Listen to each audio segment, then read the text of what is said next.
A quarta dimensão. Existem dois tipos de vida religiosa. Uma é a vida daqueles cuja religião consiste em seguir certos rituais, observar dias santos e dias de festa, e praticar certas orações. Eles ficam satisfeitos com isso. Eles se aproximaram ou alcançaram um estado de consciência que está em paz, porque estão fazendo o que se espera deles e o que é certo aos seus olhos. Eles têm pouca ideia do real significado da religião ou de Deus. Simplesmente aceitam o que é apresentado a eles e permanecem nisso. Outro tipo de vida religiosa é aquele que não tem regras ou regulamentos definidos. Na verdade, não tem qualquer mapa para guiar alguém em sua busca. É realmente a alma de um indivíduo que busca descansar em Deus e encontrar seu lar espiritual. Pessoal, para a gente poder ter uma visão mais profunda e uma compreensão real disso que o Joel Goldsmith está trazendo nesse trecho, mais uma vez, o mestre Gualberto está aqui conosco. Gratidão, mestre, pela presença. Mestre, nesse trecho, o Joel Goldsmith comenta sobre a vida religiosa. O mestre pode compartilhar a sua visão do que é a verdadeira vida religiosa?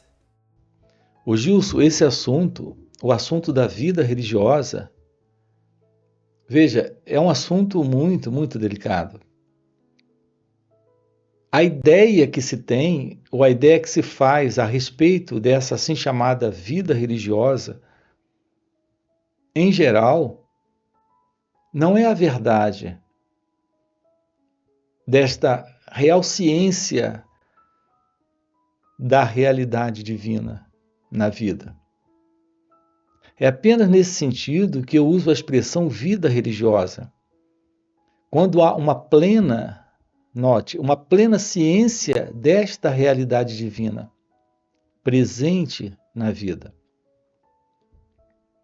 De tal forma que não haja mais conflito, contradição, problema. A verdadeira vida religiosa não é a vida de práticas religiosas. Não é a vida de leitura de livros religiosos. Não é a vida do desejo de viver uma vida divina. A real vida religiosa é aquela onde a realidade de Deus está presente. E se essa realidade está presente, não existe mais o eu, não existe mais o ego. Em geral, nós fomos educados para crenças. Então, nós temos diversas formas de crenças do que representa uma vida divina. E estamos dentro de um projeto, de um ideal para alcançar isso. Isso precisa ser investigado. Porque esse projeto para alcançar, para chegar lá, para realizar isso, não é a verdade desta liberdade, desta real vida divina. Ainda estamos dentro de um movimento de busca, de procura. E esse é um assunto que a gente tem que investigar. Não podemos confundir a real vida divina, livre, desse sentido do eu, do ego, e, portanto, livre de todos os problemas, conflitos e contradições presentes no ego.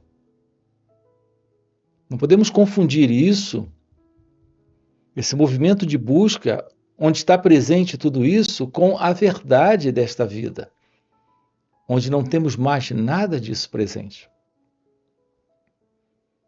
Aqui estamos lhe convidando a assumir essa verdade, a verdade de sua natureza real, de sua natureza divina.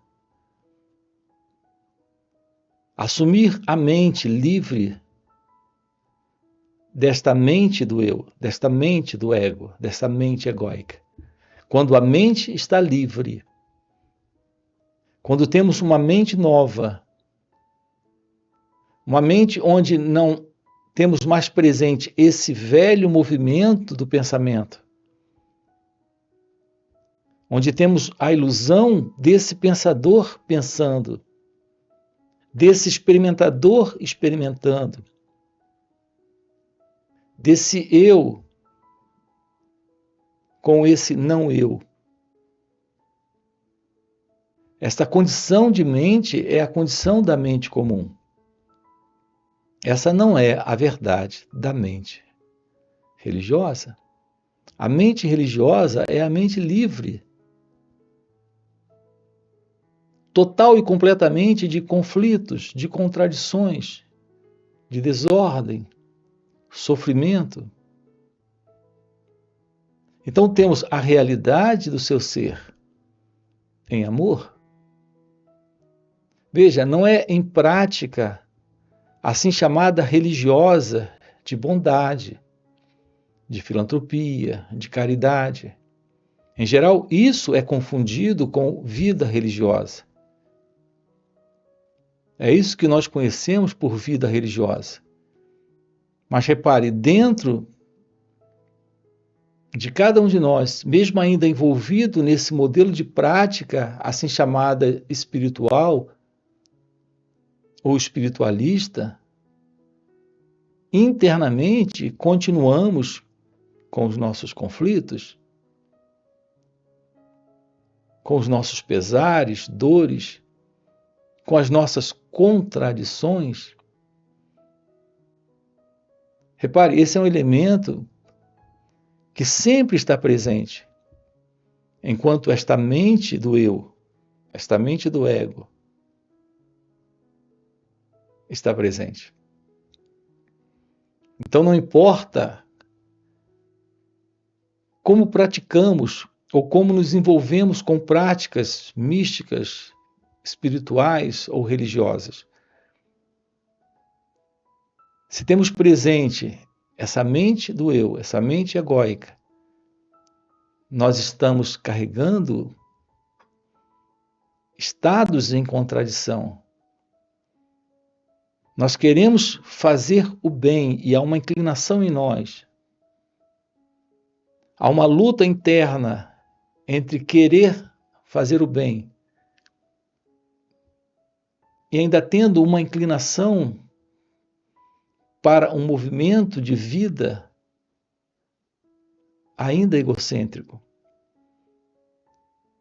Então, nesse sentido do eu, do ego, desta mente comum a todos, mesmo envolvido com um modelo religioso, com um sistema religioso, com dogmas ou rituais ou crenças, está presente a contradição. Você pensa algo, você sente uma outra coisa e realiza uma terceira. Então está presente esse sentido do eu, do ego, esse elemento interno produzindo conflito. Em razão desta contradição, a verdade da mente religiosa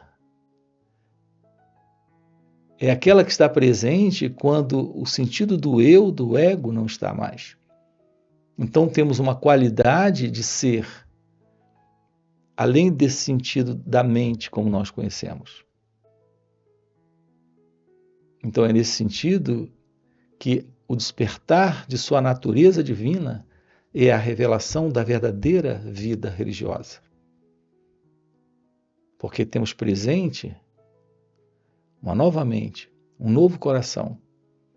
Temos presente a realidade do seu ser, que é a realidade de Deus.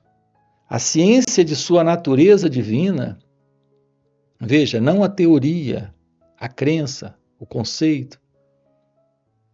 Veja, não o desejo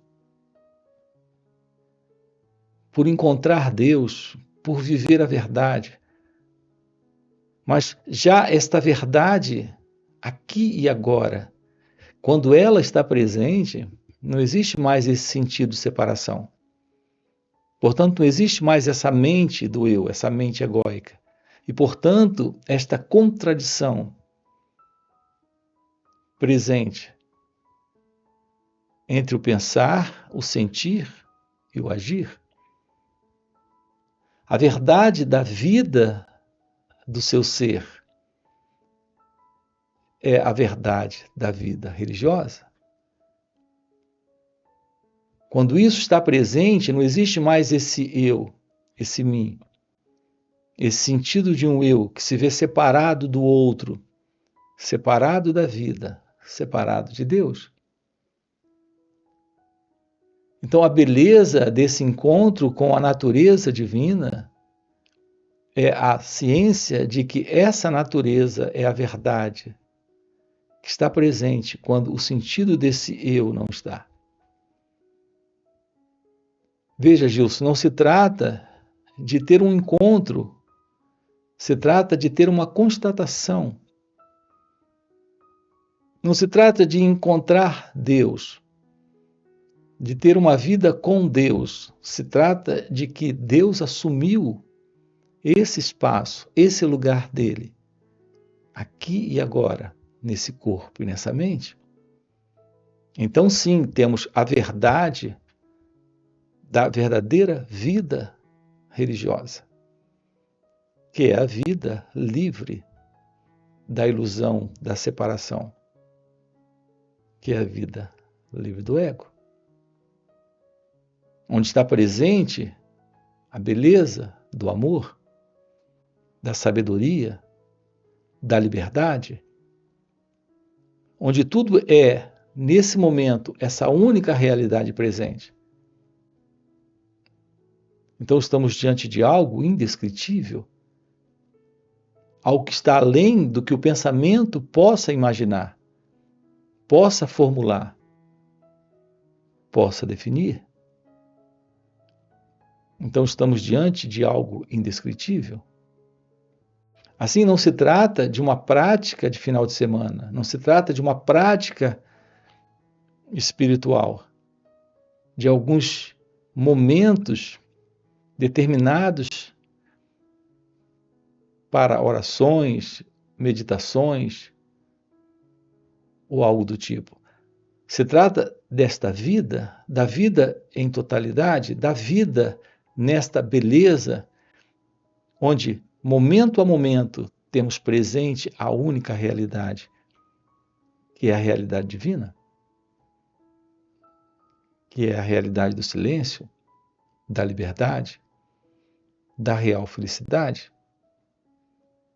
desta ciência divina, desta ciência de Deus. Só há uma coisa que nos torna seres humanos, exceto por uma coisa, mesmo como estamos aqui em nossos corpos, não seríamos seres humanos, seríamos divinos, imortais, eternos. Essa coisa é que nutrimos um sentimento de separação de Deus. Na verdade, não estamos separados de Deus. Somos um com Deus. Na verdade, Deus constitui nosso ser e, portanto, somos um ser imortal agora. Por meio dessa sensação de separação, entretanto, construímos nossa própria identidade. É isso que constitui nossa humanidade. E emergir dessa humanidade para a compreensão de nossa verdadeira identidade é o trabalho do caminho espiritual. O centro da alma busca a união consciente com sua fonte. Dentro de nós, é isso que chamamos de alma, e você não sabe o que é a alma mais do que eu. É apenas uma palavra que é usada para descrever nosso centro espiritual, aquela parte de nossa consciência que incorpora a nossa vida religiosa. Assim como existe um centro no nosso ser que é o nosso centro artístico ou musical, um centro da nossa consciência que constitui a nossa capacidade empresarial ou nossa perspicácia, e um centro que corresponde à ciência, há também um centro do nosso ser que corresponde ao impulso religioso ou espiritual. Chamamos essa parte de nós de nossa alma. Esta alma está dentro de nós, mas não dentro do corpo, nem mesmo dentro da consciência, pois, em última análise, a alma constitui a nossa própria consciência. Mas, em vez de eu sou eu, há uma área de meu ser que é o centro da minha alma. E esse centro da alma está buscando a união consciente com sua fonte. Ao nutrir um sentimento de separação de Deus, é como se eu estivesse mantendo este centro da alma fora de Deus, mantendo-o longe de sua união com Deus. É quase como se disséssemos: aqui está um raio de sol separado do sol e ansiando voltar para lá. Este centro da alma está no meio de cada um de nós, dentro de nossa própria consciência. Mas, como seres humanos, estamos separados do Pai. Em um sentido espiritual absoluto, não está cortado, mas parece estar, devido ao fato de nutrirmos essa sensação de separação. Portanto, parece-nos que algo dentro de nós está nos levando a buscar algo que não temos. A pessoa que não tem suprimento suficiente pode acreditar que sua motivação é obter mais suprimento. É por isso que existem pessoas neste mundo que nunca descansam até que obtenham seu primeiro milhão. E então, elas têm seu segundo fôlego para ir atrás do segundo, quinto ou 10º milhão. Existem pessoas que desejam ser presidentes e primeiros ministros. E, quando alcançam isso e obtêm seu segundo fôlego, estão prontas para o próximo mandato e para o próximo. Eles não podem ficar satisfeitos, porque há um impulso dentro deles decorrente de sua própria sensação de incompletude. Eles interpretam essa incompletude e falta de satisfação como significado. Eu devo chegar lá, eu devo alcançar, eu devo conquistar. Eles não percebem o que está operando neles e, portanto, vão atrás daquilo que podem entender mais facilmente, o que em certo estágio pode ser dinheiro, honra ou fama. Se eles soubessem, é sua alma dolorida procurando encontrar seu lar em Deus, voltar à união consciente com Deus. Aqueles de nós que não sentem vontade de ganhar dinheiro, vontade de ter fama ou conquista de qualquer tipo no mundo, reconhecem o que está nos guiando. Sabemos que nunca ficaremos satisfeitos até nos encontrarmos em casa nele. E é esse impulso que nos traz onde estamos neste minuto específico. Sabemos que nunca teremos descanso até que estejamos cara a cara com Deus, até que percebamos conscientemente que o Espírito de Deus dentro de nós é a própria vida e alma de nosso ser e que podemos comungar com Ele. Nesse trecho, mestre, o Joel Goldsmith comenta sobre a busca espiritual. O mestre pode compartilhar a sua visão sobre esse tema da busca espiritual? Pois é, Gilson. A questão da busca, como nós já temos colocado aqui em outros vídeos, ela precisa terminar. Essa busca não nos aproxima, essa busca ela é só um movimento ainda de projeção da própria mente. Então nós temos um ideal a alcançar, um ideal a conquistar, algo para obter. Primeiro conseguimos coisas no mundo, agora queremos coisas fora do mundo. E queremos ter esta única coisa que imaginamos ser a maior de todas, que é Deus. Então ainda estamos dentro de um projeto, de uma idealização e de um objetivo, na verdade, de uma grande ambição, que é encontrar Deus. Mas quem é esse elemento para ter esse encontro com Deus? O que é que se passa dentro de cada um de nós quando usamos a expressão Deus? Uma imagem, um quadro, uma representação mental? Então criamos um projeto. Estamos em busca desta realização. Mas quem é esse elemento que está nesta busca, nesse projeto? Repare, Gilson, é sempre o pensamento em nós. A base sempre é o pensamento. É com base no pensamento que nós temos uma imagem de quem é Deus e de onde ele se encontra e o que temos que fazer para encontrá-lo. A boa notícia aqui é que você não pode encontrá-lo. Sim, é uma boa notícia.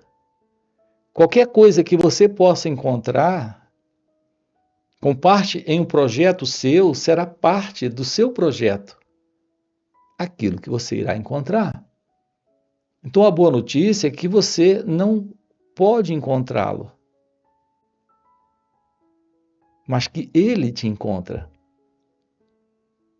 E ele te encontra exatamente quando você não está mais presente. Então não se trata de um trabalho seu para encontrá-lo, se trata, e essa é a boa notícia, de que ele irá encontrá-lo, apesar de sua atrapalhação, nesse modelo de ambição de alcançar algo fora do mundo. Como qualquer uma outra aquisição, isso é mais uma aquisição para o próprio ego. E aqui a verdade dessa revelação de Deus é que Deus vem e se revela presente quando esse ego não está. Não se trata de uma conquista sua, de uma realização sua, mas se trata de uma revelação da própria realidade divina. Deus se revela, Deus se mostra, Deus se apresenta. Tudo que se faz necessário da sua parte é, nesse momento, descobrir o que é se aquietar. Esse se aquietar é descobrir o que é olhar para esse movimento interno, sem reagir a ele. É por isso que temos enfatizado a beleza do autoconhecimento, desse observar suas reações.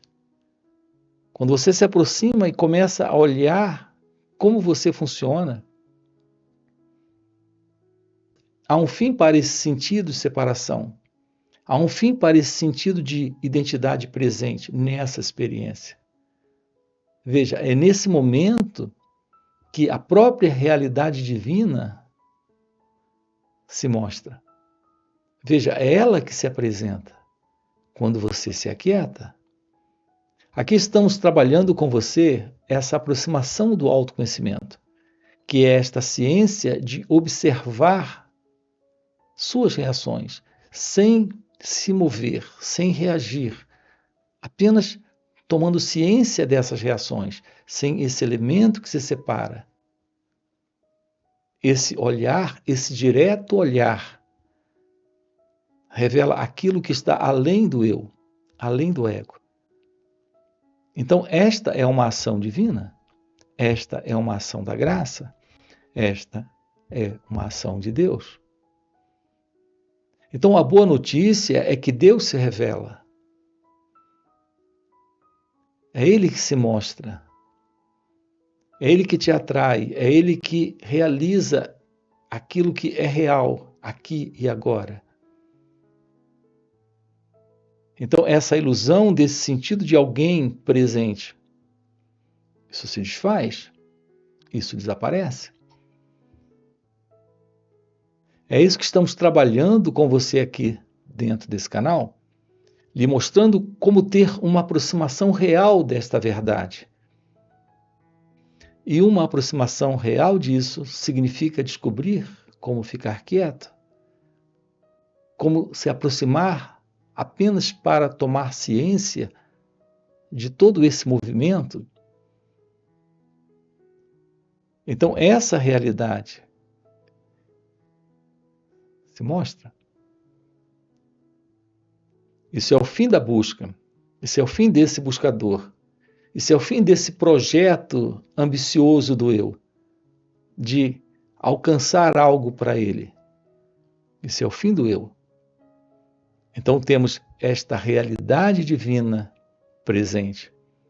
E quando ela está presente, esta vida não é mais a vida deste mim, deste ego, deste eu.